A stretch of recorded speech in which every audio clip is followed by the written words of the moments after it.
दोस्तों, क्या आप जानते हैं कि आपका मस्तिष्क आपकी सफलता और खुशियों की चाबी है? अगर हमारा दिमाग मजबूत है तो हम बड़े से बड़े फैसले आसानी से ले सकते हैं और हर मुश्किल का डटकर सामना कर सकते हैं। लेकिन जब समस्याएं हमें घेर लेती हैं तो कई बार हम खुद से हार मान लेते हैं। ऐसे में अगर आप जानना चाहते हैं कि मानसिक रूप से मजबूत कैसे बना जा सकता है और मुसीबतों को कैसे हराया जा सकता है, तो इस वीडियो को अंत तक जरूर देखें। आज हम आपको 8 ऐसे अनमोल नियम बताएंगे जो आपकी सोच और आपके जीवन को पूरी तरह बदल सकते हैं। तो दोस्तों, हमें लाइक और सब्सक्राइब करके आप हमें अपना आशीर्वाद दें ताकि हम और भी अच्छा ज्ञान दे सकें। दोस्तों, हमारा मस्तिष्क तभी बेहतर काम करता है जब इसे सही तरीके से इस्तेमाल करें। यह हमारे जीवन के हर छोटे बड़े फैसले, मुश्किल हालातों और बदलावों का आधार है। मानसिक रूप से मजबूत होना बेहद जरूरी है क्योंकि जिंदगी में हर पल अच्छा नहीं होता। कभी कभी हम ऐसी कठिन परिस्थितियों में फंस जाते हैं जो हमें कमजोर और हताश महसूस कराती हैं। लेकिन जो लोग मानसिक रूप से मजबूत होते हैं वे हर मुश्किल से निकलने का रास्ता खोज लेते हैं। आज की इस वीडियो में हम इसी पर चर्चा करेंगे। कैसे आप मानसिक मजबूती हासिल कर सकते हैं और अपने कठिन समय से बाहर आ सकते हैं। एक बार एक बौद्ध गुरु अपने शिष्यों को मस्तिष्क की ताकत के बारे में सीख दे रहे थे। उन्होंने समझाया कि इंसान के विचार कभी अच्छे होते हैं तो कभी बुरे। अच्छे विचार इंसान को सकारात्मक दिशा में ले जाते हैं, जबकि बुरे विचार पतन का कारण बनते हैं। उसी समय राजवंत नाम का एक शिष्य खड़ा हुआ और गुरु से पूछा, गुरुवर, क्या कोई ऐसा तरीका है जिससे हम अपने मस्तिष्क को और अधिक मजबूत और शक्तिशाली बना सकें? अगर आप भी इस सवाल का जवाब जानना चाहते हैं तो इस वीडियो को अंत तक देखें। गुरु बोले, हाँ, मैं अवश्य बताऊंगा कि खुद को मानसिक रूप से मजबूत कैसे बनाया जा सकता है। लेकिन उससे पहले मैं तुम्हें कुछ महत्वपूर्ण बातें मस्तिष्क और मन के बारे में समझाना चाहता हूं। इन बातों को ध्यानपूर्वक सुनो, तभी तुम समझ पाओगे कि मानसिक शक्ति को कैसे विकसित किया जा सकता है। गुरु ने कहा, जब भी हम कोई बात सोचते हैं तो सबसे पहले वह विचार हमारे मस्तिष्क में जन्म लेते हैं। उसके बाद उसी विचार के अनुसार हमारा पूरा शरीर प्रतिक्रिया करता है। उदाहरण के लिए, अगर आप दुखद बातें सोचते हैं तो आप महसूस करेंगे कि आपका शरीर धीरे धीरे कमजोर और सुस्त होने लगता है। आपकी ऊर्जा कम होने लगती है। लेकिन इसके विपरीत, जब आप प्रेरणादायक और उत्साहजनक बातें सोचते हैं तो आपके अंदर असीमित ऊर्जा का प्रवाह होने लगता है। आप न केवल ऊर्जावान महसूस करते हैं बल्कि आपके चेहरे और शरीर की हर हरकत में यह झलकने लगता है। गुरु ने आगे कहा, जब आप खुश होते हैं तो आपके शरीर में अद्भुत ऊर्जा का संचार होता है। ऐसा लगता है मानो आपका पूरा अस्तित्व खिल उठा हो। इसका कारण यह है कि आपने अपने मस्तिष्क में सकारात्मक और जोश भरे विचारों को जन्म दिया। शरीर तो वही रहता है, लेकिन विचारों के अनुसार उसकी स्थिति बदलती है। दुखी मन शरीर को निढाल बना देता है, जबकि उत्साह से भरे विचार आपके शरीर को नई ताकत और ऊर्जा प्रदान करते हैं। यही कारण है कि हमारा शरीर पूरी तरह से हमारे मस्तिष्क में उत्पन्न हो रहे विचारों पर निर्भर करता है। गुरु बोले, अब तक की मेरी बातों को समझकर तुम्हें यह जरूर महसूस हुआ होगा कि हमारा मन और मस्तिष्क कितना प्रभावशाली है। अब मैं तुम्हें यह बताने जा रहा हूं कि मानसिक रूप से मजबूत कैसे बना जा सकता है। मैं तुम्हें 8 ऐसे तरीके सिखाऊंगा जिन पर यदि तुम अमल करोगे और उन्हें अपने विचारों का हिस्सा बना लोगे तो तुम्हारा शरीर भी उसी दिशा में काम करने लगेगा। जैसा मैंने पहले समझाया था, जब आप दुखी होते हैं तो आपका शरीर कमजोर और ऊर्जा रहित हो जाता है। लेकिन जब आप खुश होते हैं तो आपके शरीर में ऊर्जा का प्रवाह शुरू हो जाता है। इसका अर्थ यह है कि यदि तुम इन 8 तरीकों को अपनाओगे और अपने विचारों में उतारोगे तो तुम्हारा मस्तिष्क और शरीर पूरी तरह से मजबूत और ऊर्जा से भर जाएगा। और जब तुम मानसिक रूप से मजबूत बन जाओगे तो किसी भी मुश्किल हालात का सामना आसानी से कर सकोगे। फिर गुरु ने कहा, शिष्यों, मानसिक रूप से मजबूत बनने का पहला नियम है, जो बीत गया है उसकी चिंता करना छोड़ दो। गुरु ने सभी से पूछा, मुझे यह बताओ, सूर्य किस दिशा से उगता है? सभी शिष्यों ने एक स्वर में उत्तर दिया, गुरुवर, सूर्य पूर्व दिशा से उगता है। तब गुरु ने कहा, यदि मैं कहूं कि सूर्य पश्चिम दिशा से उगने लगेगा तो क्या यह संभव है? शिष्य बोले, बिल्कुल नहीं गुरुवर, सूर्य तो पूर्व से ही उगेगा, हम उसकी दिशा को बदल नहीं सकते। गुरु ने आगे कहा, अब मान लो बारिश का मौसम है, यदि मैं यह कहूं कि बारिश तुरंत बंद हो जाए तो क्या ऐसा हो जाएगा? शिष्यों ने उत्तर दिया, नहीं गुरुवर, बारिश तो मौसम के बदलाव के कारण ही बंद होगी, हमारे कहने से इसे रोका नहीं जा सकता। तब गुरु मुस्कुराते हुए बोले, यही तो पहली सीख है, जो चीजें तुम्हारे नियंत्रण से बाहर हैं उनकी चिंता करना छोड़ दो। तुम्हारा समय और ऊर्जा केवल उन बातों पर लगनी चाहिए जिन्हें तुम बदल सकते हो। गुरु ने कहा, मान लो मैं कहूं कि ठंड के मौसम में गर्मी पड़ने लगे तो क्या यह संभव है? शिष्यों ने उत्तर दिया, गुरुवर, ऐसा कभी नहीं हो सकता। ठंड के मौसम में गर्मी और गर्मी के मौसम में ठंड होना प्रकृति के नियमों के खिलाफ है। यह सब तो प्रकृति पर निर्भर करता है जो हमारे नियंत्रण में नहीं है। गुरु मुस्कुराते हुए बोले, तुम लोग बिल्कुल सही कह रहे हो। ठीक इसी तरह जो चीजें हमारे नियंत्रण में नहीं हैं या जो घटनाएं बीत चुकी हैं उनके बारे में बार बार सोचकर परेशान होने का कोई मतलब नहीं। क्या बीती हुई घटनाओं को हम बदल सकते हैं? शिष्यों ने एक साथ कहा, नहीं गुरुवर। गुरु ने आगे समझाया, अगर तुम उन बीती बातों को लेकर चिंता करते रहोगे तो इससे केवल तुम्हारी ऊर्जा खत्म होगी और तुम परेशान होते जाओगे। इसलिए जो कुछ भी तुम्हारी जिंदगी में घट चुका है उसे भूलने की कोशिश करो। इसका सबसे अच्छा तरीका यह है कि तुम अपने आने वाले भविष्य पर ध्यान केंद्रित करो। वर्तमान में जो हो सकता है उसी पर अपनी ऊर्जा लगाओ। गुरु ने फिर कहा, मानसिक रूप से मजबूत बनने का दूसरा नियम है ध्यान करने की आदत डालना। गुरु ने शिष्यों को गौतम बुद्ध का उदाहरण देते हुए कहा, जब भगवान गौतम बुद्ध सत्य की खोज में निकले तो उन्होंने कई तरीके आजमाए, उन्होंने कई तरह के कर्मकांड किए, लेकिन इससे उन्हें कुछ भी हासिल नहीं हुआ। उनका शरीर कमजोर और दुबला पतला हो गया, पर सत्य को पाने में वे असफल रहे। उनके गुरुओं ने उन्हें कई उपाय बताए, लेकिन कोई भी उपाय सफल नहीं हुआ। अंततः उन्होंने ध्यान की गहराइयों में उतरने का फैसला किया। जब वे ध्यान में लीन हुए तो धीरे धीरे उन्हें अपनी खोज का उत्तर मिलने लगा। गुरु ने आगे कहा, ध्यान के माध्यम से गौतम बुद्ध ने अपने सभी विचारों पर विजय प्राप्त की।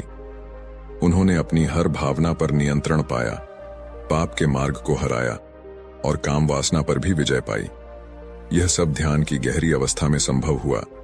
कई दिनों तक ध्यान की अवस्था में रहने से उनका मन और मस्तिष्क पूरी तरह शांत हो गया। इसी शांत मस्तिष्क ने उन्हें सत्य के मार्ग पर आगे बढ़ने में मदद की। गुरु ने कहा, ध्यान करने से हमारा मन स्थिर और शांत हो जाता है। जब हम किसी चीज पर ध्यान केंद्रित करते हैं तो हमारे विचार स्पष्ट होते हैं और हम सही दिशा में आगे बढ़ पाते हैं। इसलिए ध्यान को अपनी दिनचर्या का हिस्सा बनाओ।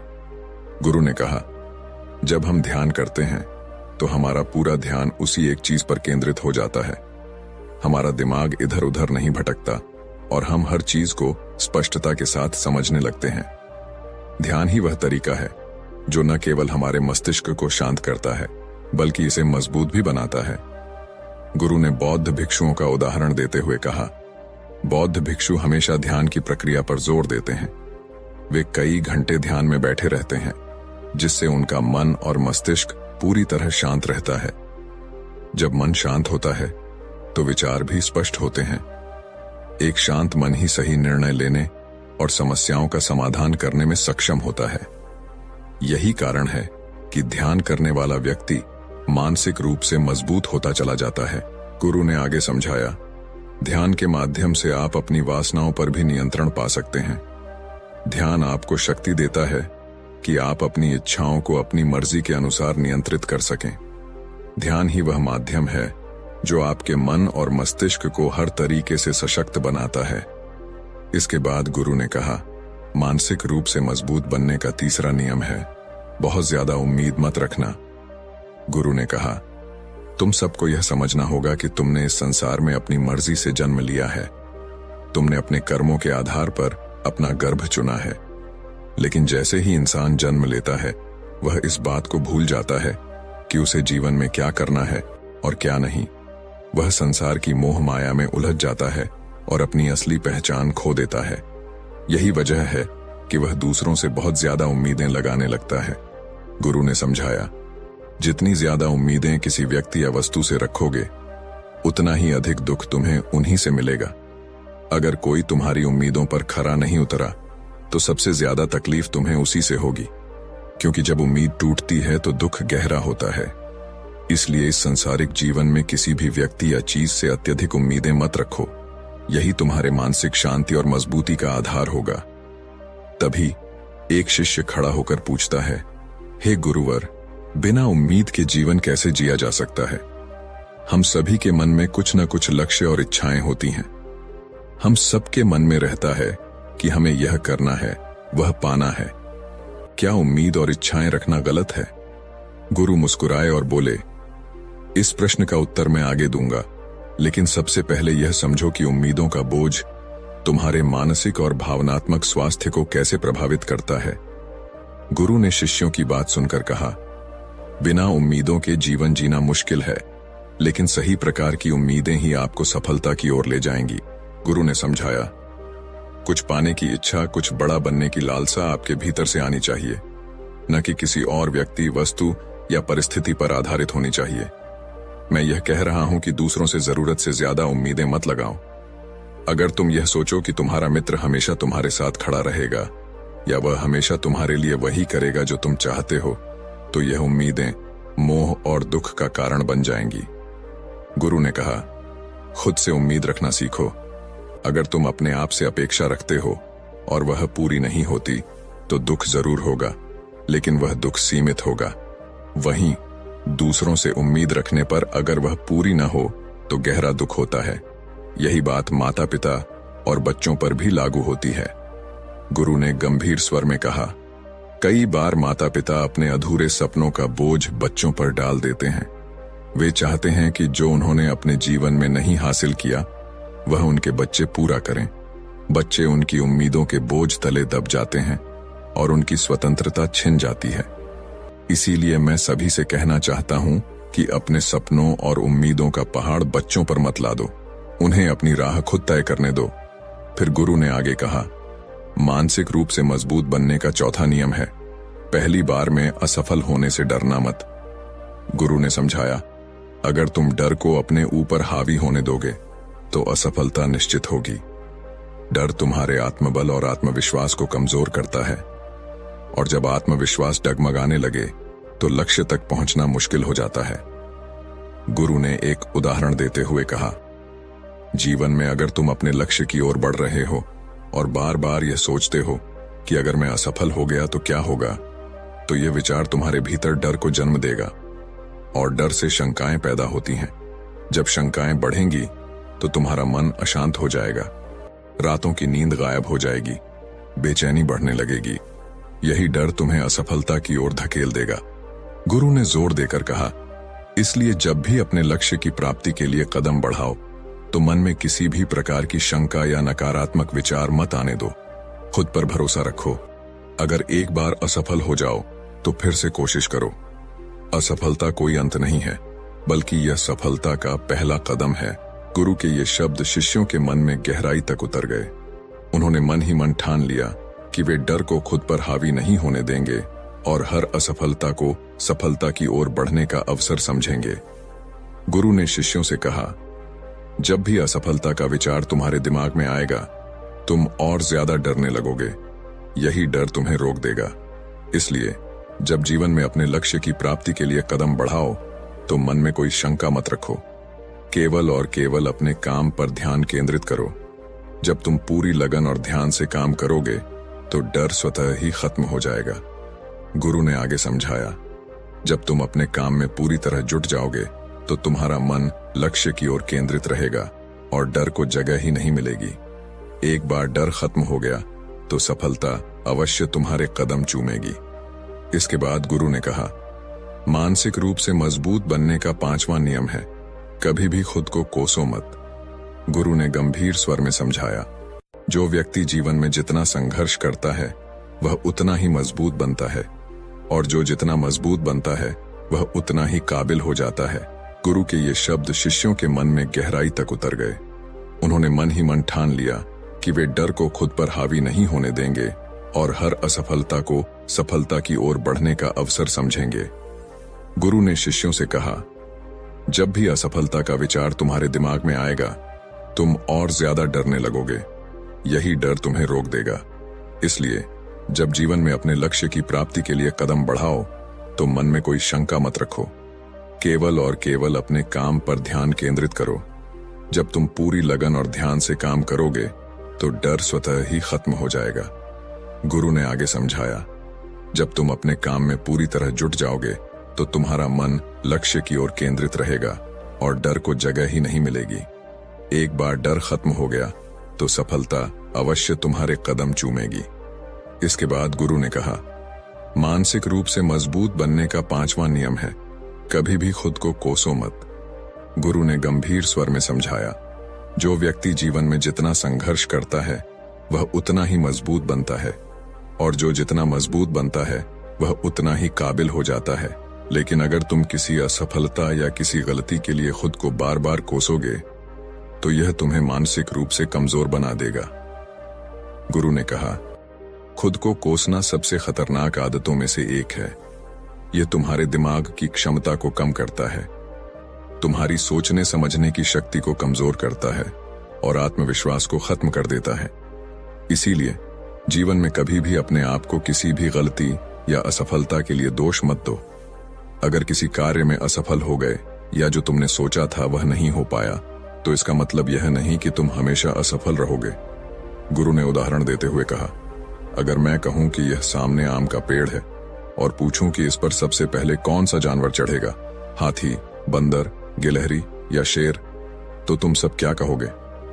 शिष्यों ने एक स्वर में उत्तर दिया, गुरुवर, सबसे पहले गिलहरी और बंदर चढ़ेंगे।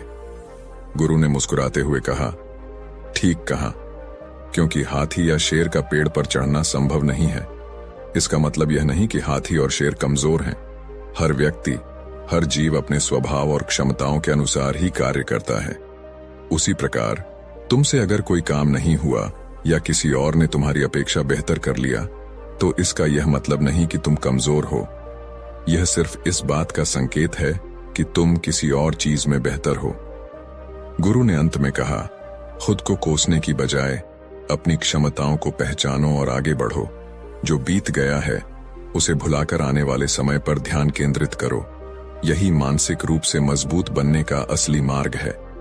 शिष्य गुरु के इन शब्दों से प्रेरित होकर ठान लेते हैं कि अब वे अपनी गलतियों के लिए खुद को दोषी नहीं ठहराएंगे, बल्कि उनसे सीख लेकर आगे बढ़ेंगे।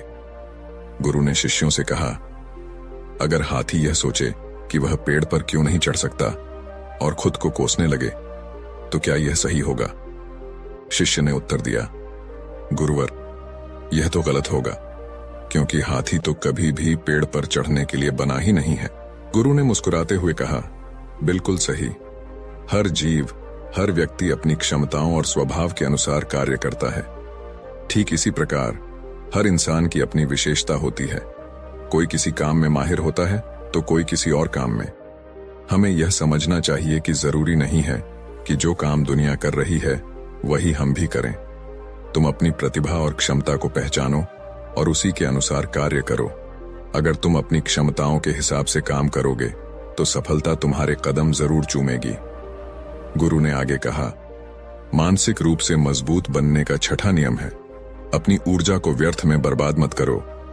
गुरु ने गंभीरता से समझाया, तुम सबके पास अभी बहुत ऊर्जा है, लेकिन ध्यान रखना, अगर तुम इस ऊर्जा को गलत कार्यों या गलत लोगों पर बर्बाद करोगे तो यह तुम्हें बर्बादी की ओर ले जाएगी। इसीलिए अपनी ऊर्जा को सही दिशा में लगाओ। अपने लक्ष्य पर पूरी ऊर्जा के साथ ध्यान केंद्रित करो।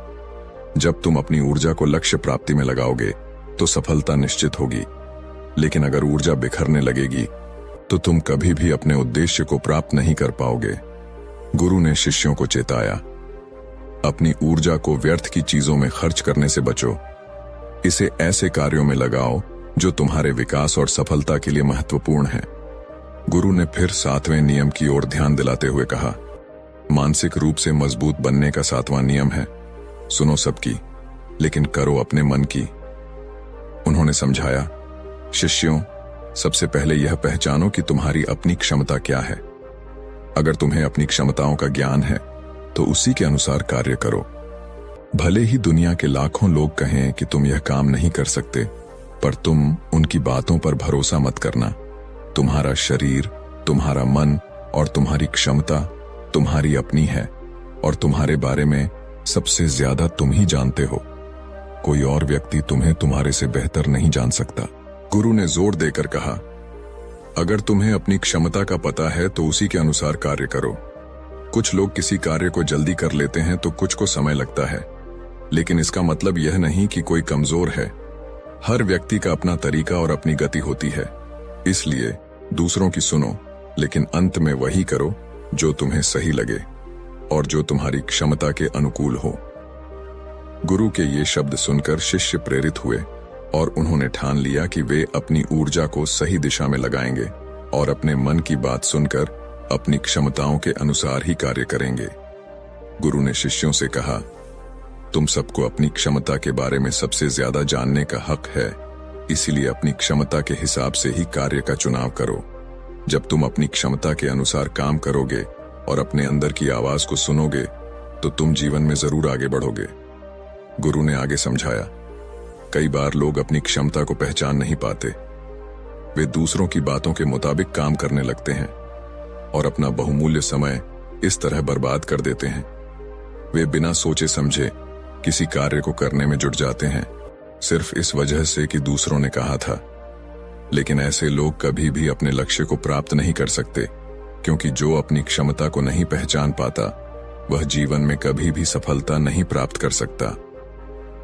गुरु ने फिर जोर देकर कहा, यह शरीर तुम्हारा है, यह दिमाग तुम्हारा है और सोचने समझने की शक्ति भी तुम्हारी है। तुम्हें यह समझना होगा कि तुम्हारा शरीर कितना मजबूत है, कितना ताकतवर है और इसमें कितनी क्षमता है। अगर तुम्हें लगता है कि तुम्हारी क्षमता अभी कम है तो इसे बढ़ाने की कोशिश करो। अपने अंदर की भावनाओं को सुनो और अपनी क्षमता के अनुसार ही आगे बढ़ो। गुरु ने आगे कहा, मानसिक रूप से मजबूत बनने का 8वां नियम है, बोलना कम करो और अपने कार्य पर ध्यान दो। गुरु ने बताया, जो लोग बहुत ज्यादा बोलते हैं वे अपनी ऊर्जा को बिना किसी उद्देश्य के नष्ट करते रहते हैं। जो ज्यादा बोलते हैं वे कम सोचते हैं, क्योंकि उन्होंने अपनी सारी ऊर्जा बोलने में खर्च कर दी होती है। उनका दिमाग सोचने के लिए समय नहीं पा पाता।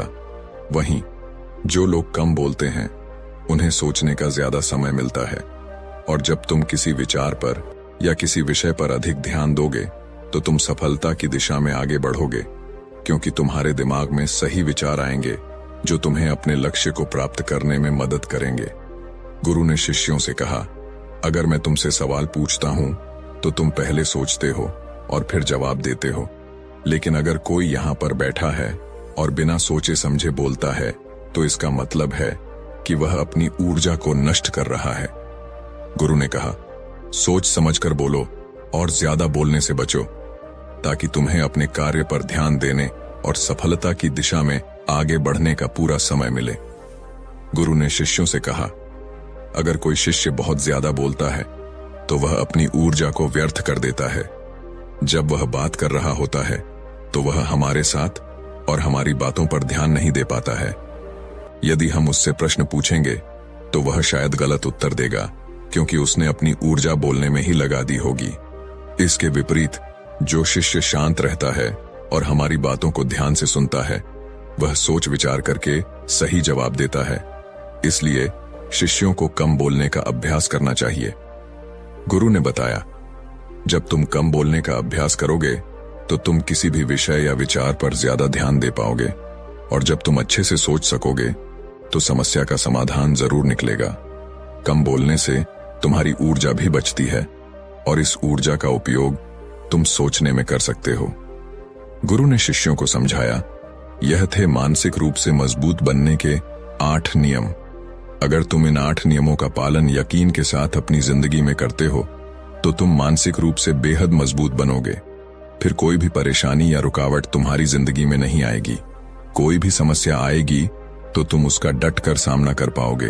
गुरु की बातों को सुनकर सभी शिष्य उनका कोटि कोटि नमन करते हैं और समझ जाते हैं कि ये 8 नियम उनके जीवन में कितने फायदेमंद साबित होंगे।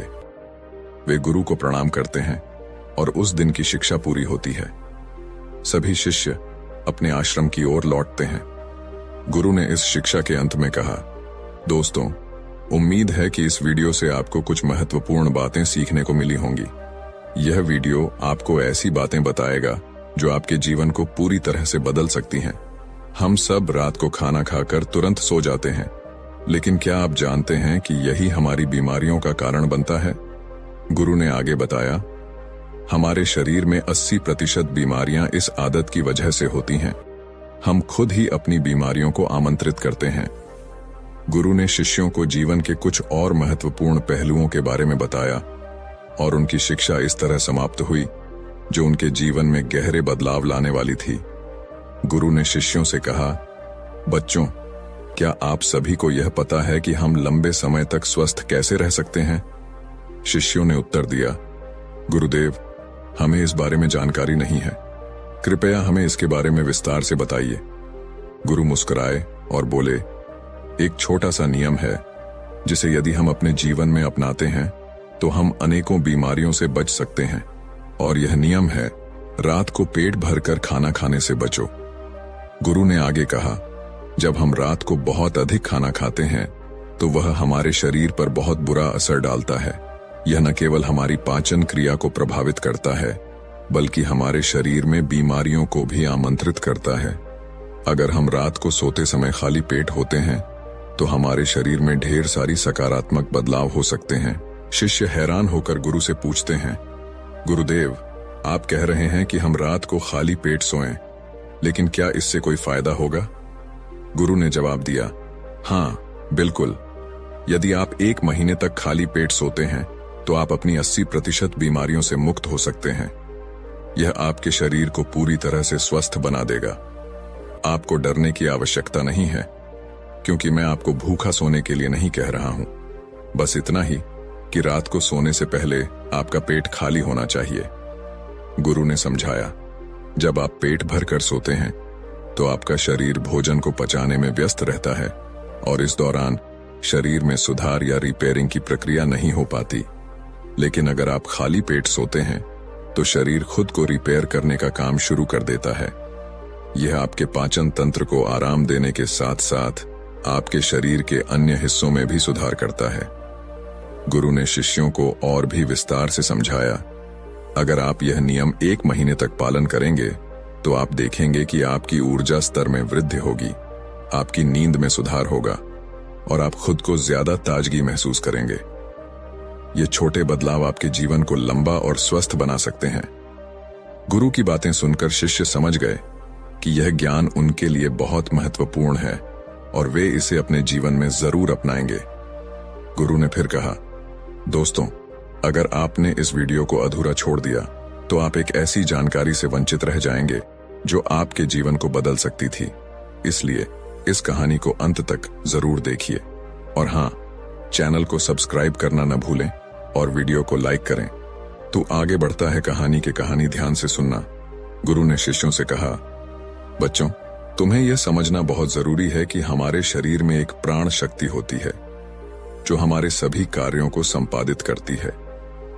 जब हम भोजन करते हैं तो यह प्राण शक्ति हमारे भोजन को पचाने में लग जाती है, और जब हम किसी मानसिक कार्य में लगे होते हैं तो यह प्राण शक्ति हमारे दिमाग की सक्रियता को बढ़ाती है। गुरु ने आगे कहा, यह प्राण शक्ति हमारे शरीर की ऊर्जा का मुख्य स्रोत है और यदि हम इसे सही तरीके से प्रयोग करते हैं तो यह हमारे शरीर को स्वस्थ और मजबूत बना सकती है। लेकिन अगर हम रात को ज्यादा खाना खाते हैं तो हमारी प्राण शक्ति का अधिकांश भाग भोजन को पचाने में लग जाता है और हमारे शरीर में सुधार या ऊर्जा का पुनर्निर्माण नहीं हो पाता।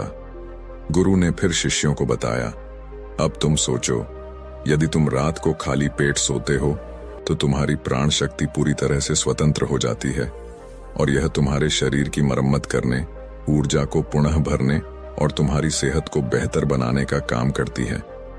यह शरीर को स्वस्थ रखने के लिए आवश्यक प्रक्रिया है और तुम देखोगे कि तुम धीरे धीरे ताकतवर, ऊर्जावान और युवा महसूस करने लगोगे। गुरु ने यह भी समझाया, यह नियम कठिन नहीं है बच्चों, यह एक साधारण तरीका है जिसे तुम आसानी से अपना सकते हो। तुम्हें बस यह सुनिश्चित करना है कि रात को सोने से पहले तुम्हारा पेट खाली हो। तुम यह नहीं कह सकते कि यह तुम्हारे लिए मुश्किल है, क्योंकि यह एक छोटा सा कदम है जो तुम्हारी पूरी जीवन शैली को बदल सकता है। तभी एक शिष्य ने उत्सुकता से पूछा, गुरुदेव, क्या हम इसे धीरे धीरे शुरू कर सकते हैं? जैसे पहले दिन थोड़ी देर का उपवास रखकर फिर धीरे धीरे इसे आदत बना सकते हैं। गुरु मुस्कुराए और बोले, बिल्कुल, तुम इसे धीरे धीरे कर सकते हो। शुरुआत में अगर तुम्हारे लिए इसे अपनाना थोड़ा मुश्किल हो तो तुम धीरे धीरे शुरू कर सकते हो। पहले दिन तुम थोड़ा सा कम खा सकते हो, फिर अगले दिन और कम, और जल्द ही तुम महसूस करोगे कि तुम्हारा शरीर और मन इस आदत को अपनाने के लिए तैयार हो चुका है। गुरु ने फिर कहा, यह नियम एक तरह से तुम्हारे शरीर के लिए एक उपहार है। जब तुम अपनी प्राण शक्ति को भोजन पचाने में खर्च नहीं करते तो यह तुम्हारे शरीर को स्वस्थ, सक्रिय और युवा बनाए रखता है। इसलिए बच्चों, इस नियम का पालन करो और देखो कि कैसे तुम अपनी जीवन शक्ति को बढ़ा सकते हो और अपने शरीर को बीमारियों से बचा सकते हो। शिष्यों ने गुरु की बातों को ध्यान से सुना और वे समझ गए कि यह छोटा सा नियम उनके जीवन को बदल सकता है। वे सभी गुरु के प्रति आभारी थे और संकल्प लिया कि वे इस नियम का पालन करेंगे। गुरु ने फिर कहा, दोस्तों, अगर तुम इस नियम को अपनाते हो तो यह तुम्हारी जीवन शैली को पूरी तरह से बदल सकता है और तुम्हें यह जानकर खुशी होगी कि यह तुम्हारे शरीर को स्वस्थ रखने के लिए बहुत लाभकारी है। गुरु ने शिष्यों को समझाया, बच्चों, तुम्हें यह समझना बहुत जरूरी है कि प्राण शक्ति एक समय में केवल एक ही कार्य कर सकती है। जब हम भोजन करते हैं तो प्राण शक्ति भोजन को पचाने के लिए पूरी तरह से लग जाती है। यदि आप भोजन करने के तुरंत बाद गहरी सोच में डूब जाते हो तो इससे पाचन तंत्र पर नकारात्मक प्रभाव पड़ सकता है। प्राण शक्ति जो भोजन को पचाने का काम कर रही थी, अब गहरे विचारों पर खर्च हो जाती है, जिससे पाचन सही से नहीं हो पाता। गुरु ने फिर कहा, अगर आप भोजन करने के बाद शारीरिक परिश्रम करते हो, जैसे तेज तेज चलना या दौड़ना, तो भी यही समस्या हो सकती है। प्राण शक्ति जो पहले भोजन को पचाने में व्यस्त थी, अब शारीरिक कार्यों पर लग जाती है। यह पाचन क्रिया को कमजोर कर सकता है और शरीर को उचित ऊर्जा प्राप्त नहीं होती। इसलिए भोजन के बाद तेज गति से चलने या शारीरिक गतिविधियों से बचना चाहिए। गुरु ने आगे बताया, इसीलिए बच्चों, भोजन के बाद धीरे धीरे टहलना चाहिए ताकि पाचन क्रिया को प्रभावित न किया जाए और प्राण शक्ति का सही उपयोग हो। जब आप धीमे धीमे चलते हो तो पाचन क्रिया में सहायता मिलती है और शरीर को पूरा लाभ मिलता है।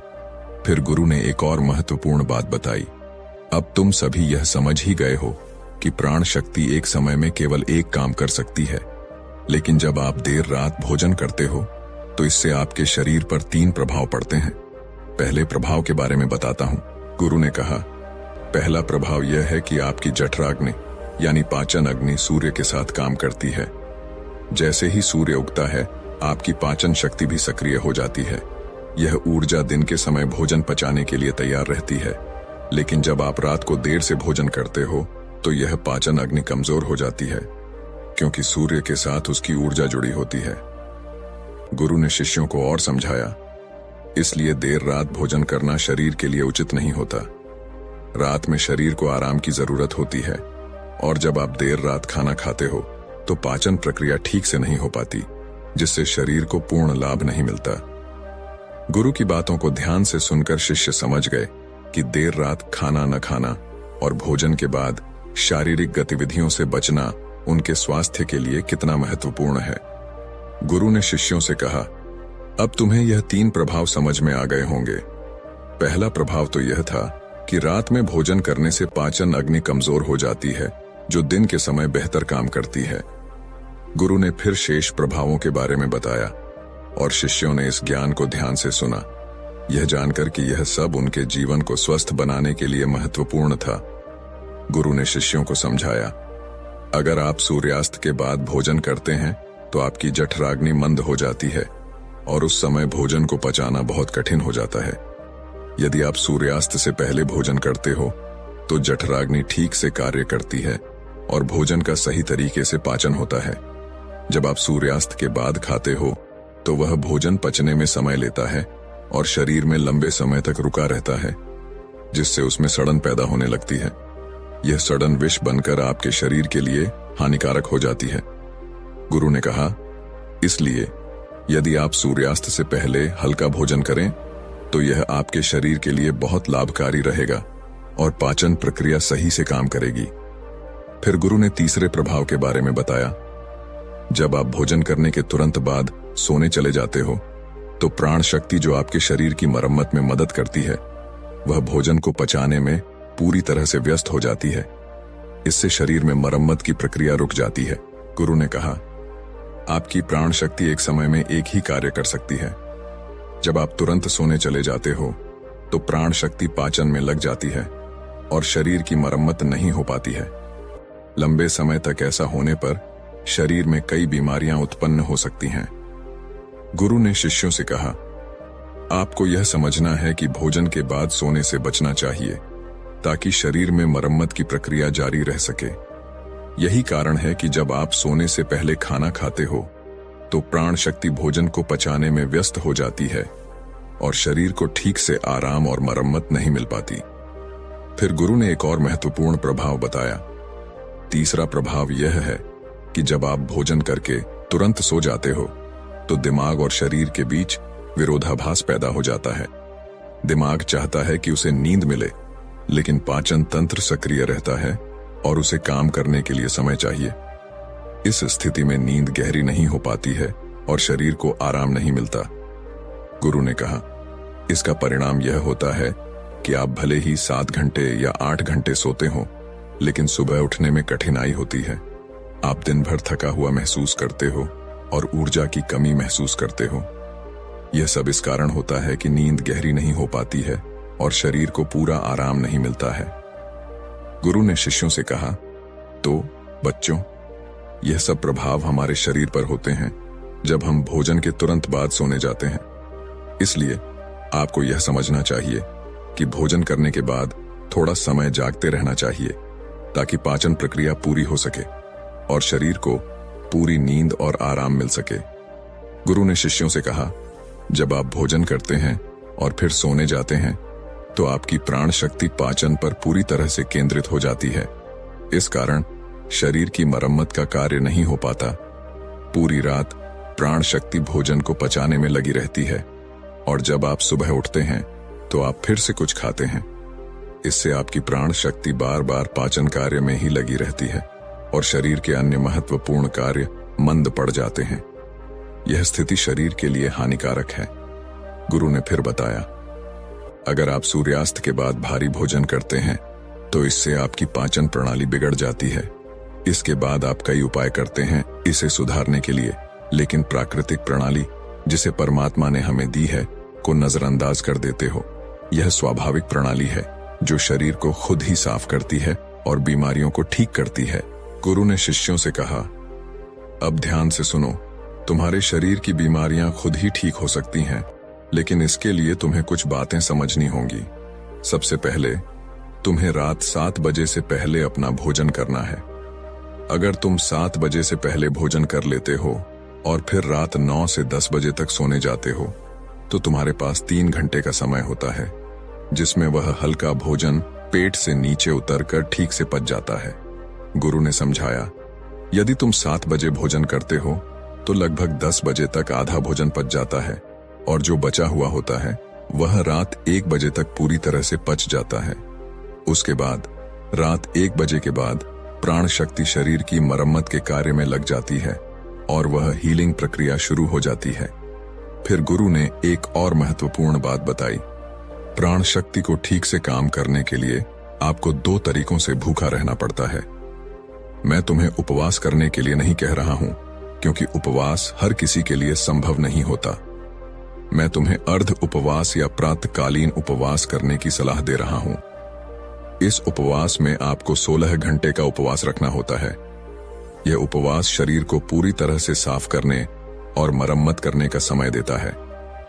गुरु ने बताया कि अर्ध उपवास की शुरुआत आप इस प्रकार कर सकते हैं। गुरु ने शिष्यों से कहा, तुम्हें रात 7 बजे भोजन करना चाहिए और फिर अगले दिन सुबह 7-8 बजे भोजन करना चाहिए। जब तुम 7 बजे भोजन करते हो तो वह भोजन रात 1 बजे तक पच जाता है और उसके बाद तुम्हारे शरीर के पास लगभग 6 घंटे होते हैं जिनमें प्राण शक्ति शरीर की मरम्मत का कार्य करती है। यदि तुम यह नियम अपनाते हो तो तुम्हारे शरीर को इसका बड़ा फायदा मिलेगा। गुरु ने आगे कहा, अगर तुम रात 9 या 10 बजे भोजन करते हो तो तुम्हें इस नियम को बदलकर 7 बजे भोजन करना शुरू कर देना चाहिए। यह एक छोटा सा नियम है, लेकिन यह तुम्हारे जीवन में बड़ा बदलाव ला सकता है। पहले अपने शरीर की स्वाभाविक प्रणाली को ठीक करो, फिर बाकी चीजों का ध्यान रखना। गुरु ने शिष्यों को बताया, अगर तुम इस नियम से और भी ज्यादा लाभ लेना चाहते हो तो तुम शाम को 7 बजे भोजन कर सकते हो और फिर सुबह 11 बजे भोजन करो। इस प्रकार तुम्हारे शरीर को 16 घंटे का समय मिलेगा जिसमें वह भोजन को पचाने के बाद रिपेयरिंग का काम शुरू कर देगा। जब तुम अपने शरीर को आराम देते हो, पाचन तंत्र को रिलैक्स होने देते हो और प्राण शक्ति को अपना कार्य करने देते हो, तो यह प्राण शक्ति पूरे शरीर को प्रभावित करेगी और तुम्हारे पूरे सिस्टम को ठीक करेगी। गुरु ने यह भी कहा, तुम यह प्रभाव 15 से 20 दिनों में महसूस करना शुरू करोगे। अगर तुम्हें कोई गंभीर बीमारी है तो वह ठीक होने लगेगी। अगर तुम्हारी त्वचा खराब है तो वह चमकने लगेगी और अगर तुम्हारे बाल झड़ते हैं तो वे मजबूत होंगे। यदि बाल सफेद हो गए हैं तो वे धीरे धीरे काले होने लगेंगे। तुम्हारी थकान भी दूर हो जाएगी और यदि तुम मानसिक तनाव या चिंता से जूझ रहे हो तो वह भी समाप्त हो जाएगा। गुरु ने अंत में कहा, जो विद्यार्थी पढ़ाई करते हैं लेकिन उन्हें याद नहीं रहता, उनके लिए भी यह नियम फायदेमंद होगा, क्योंकि जब प्राण शक्ति पूरी तरह से पाचन पर केंद्रित रहती है तो वह दिमाग तक नहीं पहुंच पाती, जिससे याददाश्त प्रभावित होती है। जब तुम इस नियम का पालन करोगे तो तुम्हारा दिमाग शांत और रिलैक्स रहेगा और तुम्हें पढ़ी हुई चीजें याद रहने लगेंगी। गुरु ने शिष्य से कहा, अगर आप 7 बजे भोजन करते हैं और फिर 10 बजे सोने जाते हैं, तो अगर आपको भूख लगे तो आप इस समय को समझें। हमारी शरीर की प्रत्येक कोशिका का एक सिस्टम होता है जो बाहर से कैलोरी लेकर ऊर्जा बनाती है और उसी ऊर्जा से हमारा शरीर काम करता है। लेकिन जब कोशिकाओं को कुछ समय तक बाहरी आहार नहीं मिलता है तो वे अपने अंदर के वेस्ट मटेरियल से ऊर्जा बनाने लगती हैं। गुरु ने आगे समझाया, इस स्थिति में कोशिकाएं अपने अंदर जो भी वेस्ट मटेरियल पड़ा रहता है, जैसे कि गलत तरीके से जमा हुआ प्रोटीन या बैक्टीरिया, उसे अवशोषित करके ऊर्जा का निर्माण शुरू कर देती है। इसे ऑन्टोफैगी या ओनंटोफिजिक कहते हैं और इस प्रक्रिया में कोशिकाओं की सफाई होती है। गुरु ने शिष्य को बताया, जो कोशिकाओं के अंदर एक संरचना होती है उसे लाइसोसोम कहा जाता है और इस लाइसोसोम में कुछ एंजाइम होते हैं। ये एंजाइम कोशिका के अंदर के वेस्ट मटेरियल का पाचन करके उसे ऊर्जा में बदल देते हैं। इस प्रकार जब कोशिकाएं बाहर से ऊर्जा प्राप्त नहीं करती तो वे अपने अंदर के वेस्ट मटेरियल को इकट्ठा करके उसे उपयोगी ऊर्जा में बदल देती हैं। गुरु ने इसे विस्तार से समझाते हुए कहा, यह प्रक्रिया हमारे शरीर की डिटॉक्स प्रणाली को सक्रिय करती है। जब आप समय समय पर भोजन नहीं करते और अपने शरीर को आराम देने का अवसर देते हैं तो यह प्रक्रिया खुद ही शुरू हो जाती है। इससे शरीर की सफाई होती है और कोशिकाएं अपनी कार्यक्षमता को सुधारने लगती हैं। यह नियम न केवल पाचन को संतुलित करता है बल्कि शरीर के अंदर की सफाई और सुधार को भी बढ़ावा देता है। गुरु ने शिष्य से कहा, यह डिटॉक्स प्रणाली आप कुछ खाकर या किसी औषधि से नहीं शुरू कर सकते हैं। यह केवल तब शुरू हो सकती है जब आप समय समय पर आहार से बचते हैं। दिन भर का पूर्ण उपवास सभी के लिए संभव नहीं होता, लेकिन अगर आप 16 घंटे का नियम अपनाते हैं, जैसे कि शाम को 7 बजे भोजन करके अगले दिन 7 बजे या अगर संभव हो तो 11 बजे भोजन करते हैं, तो आपको कोई कठिनाई नहीं होगी। इस समय में आप अधिकतर सोते रहते हैं और बाकी समय में अपने दिनचर्या में व्यस्त रहते हैं, जिससे आपको भूख का एहसास नहीं होता। गुरु ने आगे समझाया, यदि खाने के बाद भी भूख लगे तो आप नारियल पानी ले सकते हैं, क्योंकि यह आपकी डिटॉक्स प्रक्रिया में कोई बाधा नहीं डालता। इसके साथ आप एक और उपाय कर सकते हैं, जिससे आपकी भूख पर भी प्रभाव पड़ेगा और आपकी डिटॉक्स प्रक्रिया भी बेहतर हो सकेगी। फिर गुरु ने शिष्य से कहा, अब तुम्हारे मन में एक और सवाल उठ रहा होगा। जब हम बुद्धिमान व्यक्तियों और गुरुदेव की बातें सुनते हैं तो वे कहते हैं कि संसार जीवन मोह और माया से भरा हुआ है। हमारे रिश्ते, धन, इच्छाएं, यह सब माया का खेल है। जीवन का असली लक्ष्य तो मोक्ष है, मुक्ति है। हमें आध्यात्मिक जीवन की ओर बढ़ना चाहिए। गुरु ने मुस्कुराते हुए कहा, जब तुम यह सुनते हो तो तुम्हारे मन में यह प्रश्न उठता है, क्या हमारा संसार जीवन जीना व्यर्थ है? क्या हमें केवल आध्यात्मिक जीवन जीना चाहिए? क्या हमें सिर्फ आत्म खोज करनी चाहिए? क्या हमें संसार के सुखों का आनंद नहीं लेना चाहिए? यह सवाल सभी के मन में कभी न कभी उठता है। लेकिन जानो बेटा, संसार जीवन को जीने का तरीका समझदारी से करना चाहिए और तभी आध्यात्मिक जीवन का सही अनुभव हो सकता है। गुरु ने शिष्य से कहा, यह सही है कि हम सभी के जीवन में तरह तरह की इच्छाएं और सपने होते हैं। कोई अपने माता पिता के लिए धन कमाना चाहता है, कोई अपने परिवार को सुखी देखना चाहता है, कोई अपने बच्चों के भविष्य की चिंता करता है, तो कोई अपने लिए कुछ हासिल करना चाहता है। कुछ लोग नाम और प्रतिष्ठा चाहते हैं, कुछ अपनी प्रेमिका या प्रेमी को खुश रखना चाहते हैं, कुछ बड़े आदमी बनना चाहते हैं और कुछ राज करना चाहते हैं। इसी प्रकार हमारे जीवन में हर किसी का उद्देश्य और सपना अलग होता है। यह सभी इच्छाएं हमारे भीतर एक उद्देश्य और दिशा देती हैं। गुरु ने आगे कहा, लेकिन जब बुद्ध पुरुष हमारे सामने आते हैं तो वे हमें यह बताते हैं कि संसार का जीवन एक माया है और हमें इस माया से उबरकर खुद को जानना चाहिए। वे हमें कहते हैं कि आध्यात्मिकता की राह पर चलना चाहिए, और जब हम इस रास्ते पर चलने लगते हैं तो हमारे भीतर के विचारों और इच्छाओं का संतुलन बिगड़ने लगता है। हमें समझ में नहीं आता कि हम संसार के सुखों का पीछा करें या आध्यात्मिकता की ओर बढ़ें। तुम्हारे मन में भी यही सवाल उठता होगा, क्या हमारा संसार जीवन जीना व्यर्थ है? क्या हमें हर चीज छोड़कर एक भिक्षु की तरह जीवन जीना चाहिए? तुम्हारा यह सवाल एकदम सही है और यह हर किसी के मन में कभी न कभी उठता है। गुरु ने शिष्य से कहा, लेकिन जानो, जीवन में संतुष्टि पाने का तरीका यही है कि हमें संसार के सभी सुखों को त्यागने की आवश्यकता नहीं है। अगर हम अपनी इच्छाओं और सपनों का पालन करते हुए आध्यात्मिकता की राह पर चलते हैं तो हम दोनों संसार और आत्मा का संतुलन बना सकते हैं। हमारे रिश्ते, पैसा, परिवार और दोस्त सभी कुछ मायने रखते हैं और यही हमारे जीवन को पूरी तरह से पूरा बनाता है। गुरु ने शिष्य से कहा, देखो, तुम उनके शब्दों को सही से समझ नहीं पा रहे हो। वे जो कहते हैं उसका मतलब कुछ और होता है और हम उसे अपने जीवन से जोड़कर कुछ और ही समझ लेते हैं। महात्मा बुद्ध ने कभी यह नहीं कहा कि हमें गरीबी पसंद करनी चाहिए या आर्थिक रूप से पिछड़े रहना चाहिए। उन्होंने यह कहा था कि आध्यात्मिक मार्ग पर चलने के लिए हमें आर्थिक रूप से सक्षम होना चाहिए।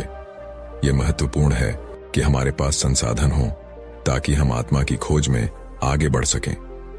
जब तक आप गरीब होते हैं और आपके पास आर्थिक साधन नहीं होते, तब तक आप अपनी आध्यात्मिक यात्रा पर ध्यान नहीं दे सकते। लेकिन वहीं दूसरी तरफ, जब आप अत्यधिक संपन्न हो जाते हैं और धन के पीछे दौड़ते रहते हैं, तो वही संपन्नता आपकी आध्यात्मिक यात्रा में रुकावट बन सकती है।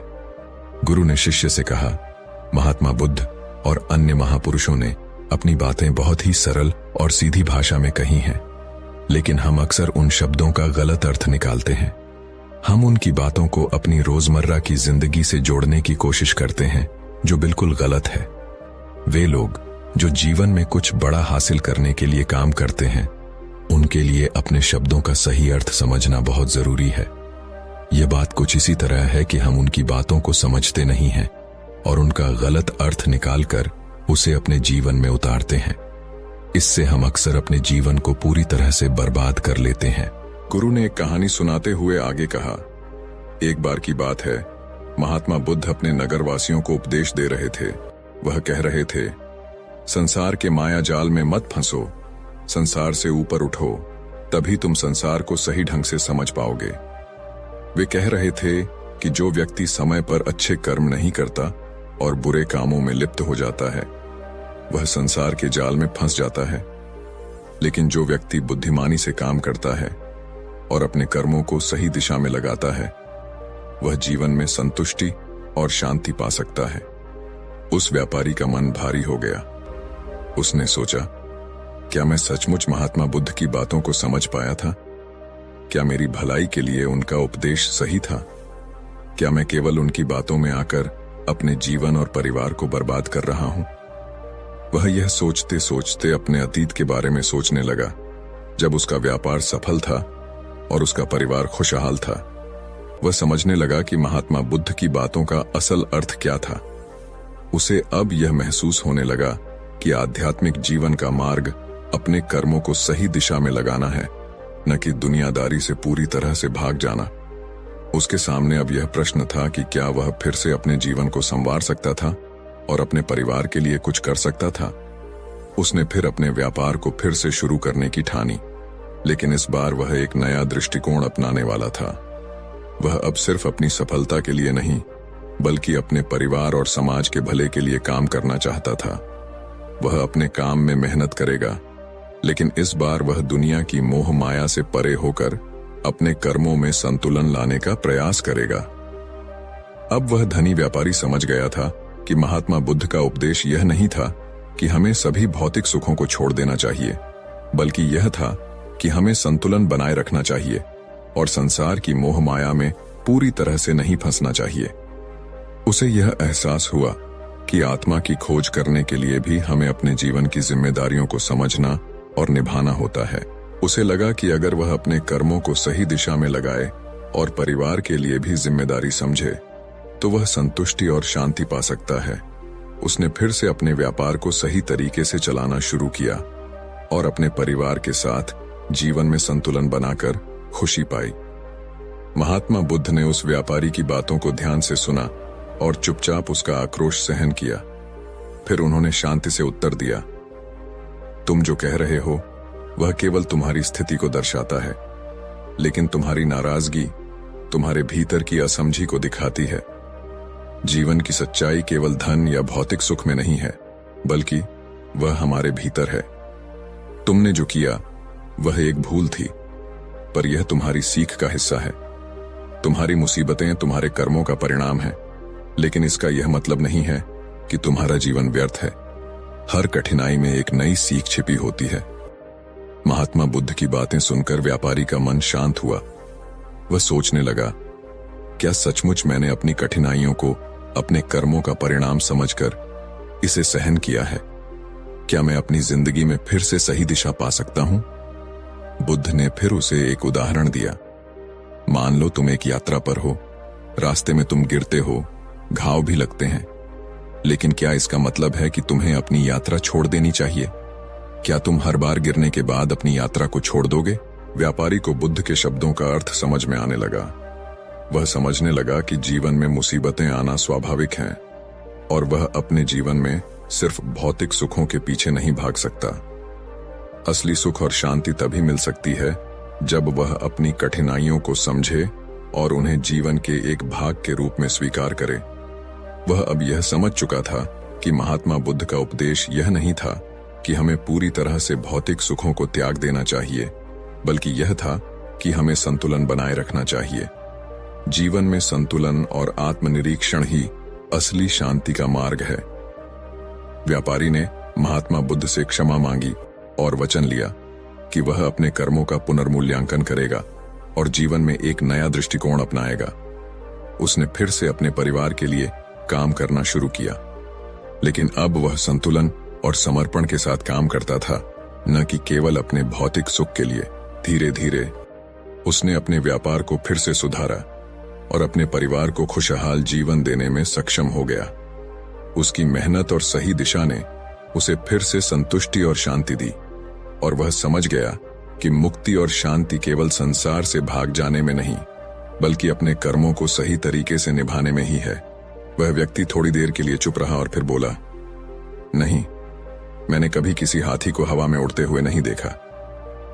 महात्मा बुद्ध ने फिर उसे शांतिपूर्वक समझाया, ठीक है, तुमने कभी ऐसा नहीं देखा क्योंकि यह असंभव है। इसी तरह जब तुम आध्यात्मिक जीवन की बात करते हो और उसे केवल भौतिक सुखों से बेहतर समझते हो, तो यह तुम्हारी व्यक्तिगत समझ का हिस्सा हो सकता है।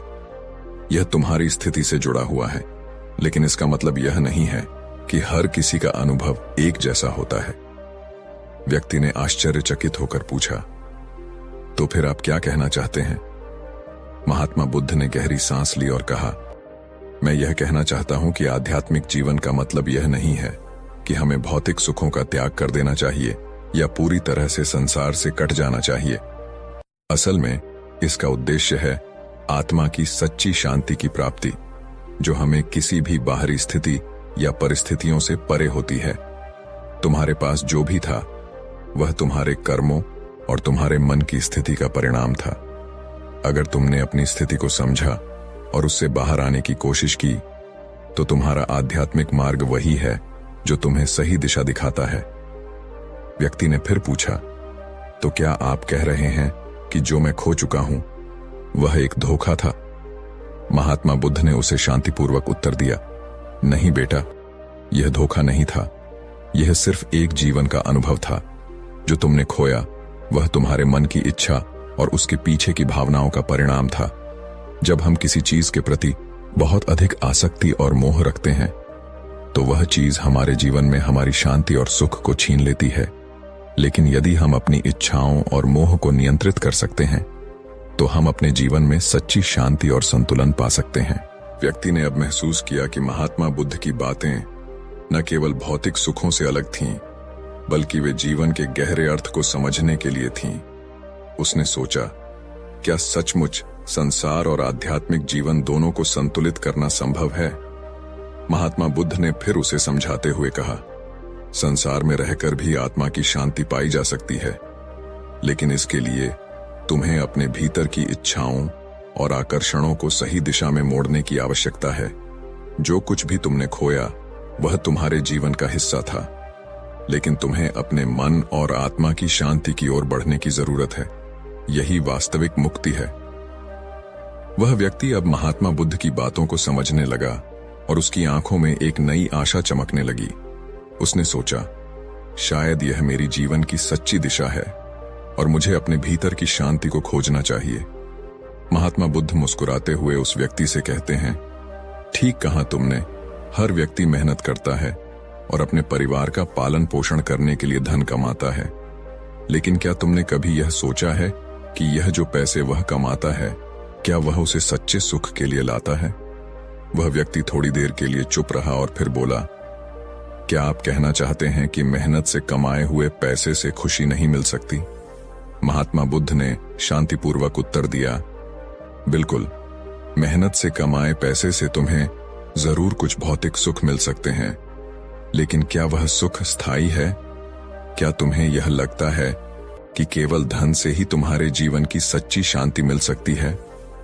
वह व्यक्ति थोड़ा उलझन में था और फिर बोला, तो क्या हमें धन कमाने से भी परहेज करना चाहिए?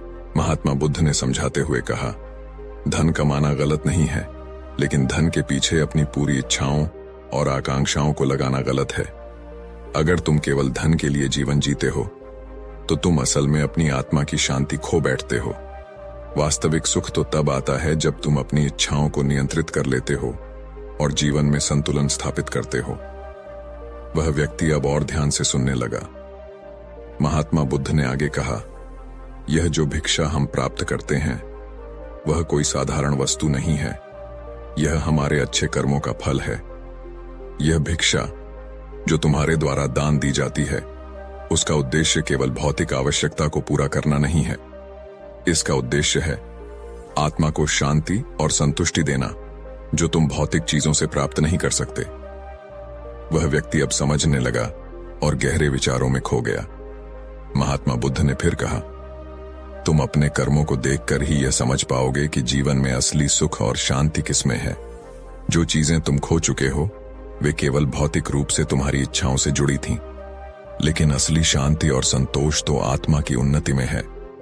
वह व्यक्ति अब महात्मा बुद्ध के शब्दों को समझने लगा था और उसकी आंखों में एक नई दिशा और आशा चमक रही थी। उसने मन ही मन निर्णय लिया कि अब वह अपने जीवन में संतुलन लाएगा और भौतिक और आध्यात्मिक दोनों पहलुओं को सही तरीके से समझेगा।